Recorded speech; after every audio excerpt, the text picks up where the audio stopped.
ಇವತ್ತು ನಾನು ನಿಮಗೆ ಡ್ರೆಸ್ಸಲ್ಲಿ ಬ್ಯಾಕ್ ಜಿಪ್ ಅಟ್ಯಾಚ್ ಮಾಡೋದು ಹೇಗೆ ಅಂತ ಹೇಳ್ಕೊಡ್ತಾ ಇದ್ದೀನಿ. ಫಸ್ಟು ಬ್ಯಾಕ್ ಪಾರ್ಟ್ ಸೆಂಟ್ರ್ ಮಾಡ್ಕೊಳ್ಳಿ.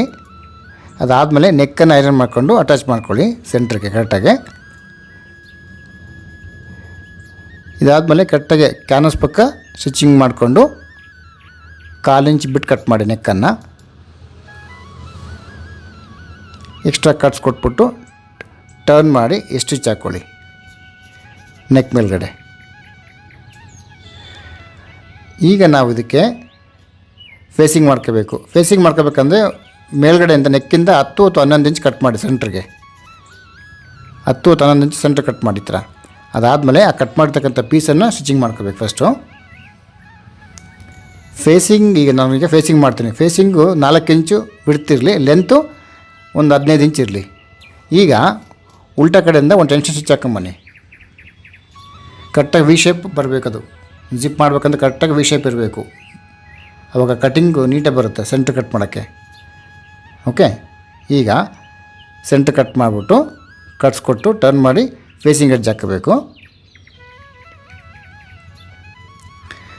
ಆ ಸೆಂಟ್ರಲ್ ಕಟ್ಟ ಬರಬೇಕು ಫೇಸಿಂಗ್ ಎಡ್ಜು. ಇದಾದಮೇಲೆ ಒಂದು 1/2 ಇಂಚ್ ಫೋಲ್ಡ್ ಮಾಡಿ ಸ್ಟಿಚಿಂಗ್ ಮಾಡ್ಕೊಳ್ಳಿ. ಫೇಸಿಂಗ್ ಎಡ್ಜ್ ಹಾಕ್ಕೊಳ್ಳಿ. 2 ಕಡೆಗೂ 1/2 ಇಂಚ್ ಫೋಲ್ಡ್ ಆಗಬೇಕು.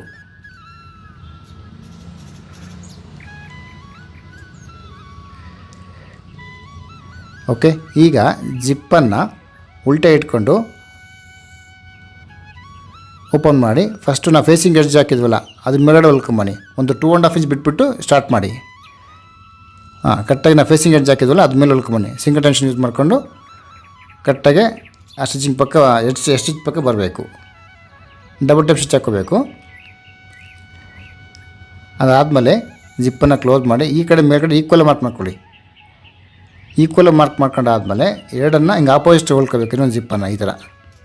ಇದು ಕೂಡ ಅಷ್ಟೇ ಫೇಸಿಂಗ್ ಎಡ್ಜ್ ಹಾಕಿದ್ವಲ್ಲ ಅದು ಮೇಲ್ಗಡೆ ಬರಬೇಕು.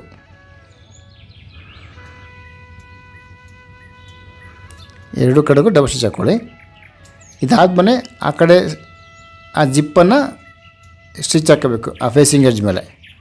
ಅವಾಗ ಎಮ್ಮಿಂಗ್ ಮಾಡೋದೇನು ನೆಸೆಸಿಟಿ ನಿಮಗೆ. ಇವಾಗ ಜಿಪ್ಪನ್ನು ಕ್ಲೋಸ್ ಮಾಡಿ ಮೇಲ್ಗಡೆ ಒಂದು 1/2 ಇಂಚ್ ಬಿಟ್ಟು ಕಟ್ ಮಾಡಿ ಅದು ನೀಟಾಗಿ ಫಿನಿಶಿಂಗ್ ಮಾಡ್ಕೊಳ್ಳಿ ಈ ಥರ.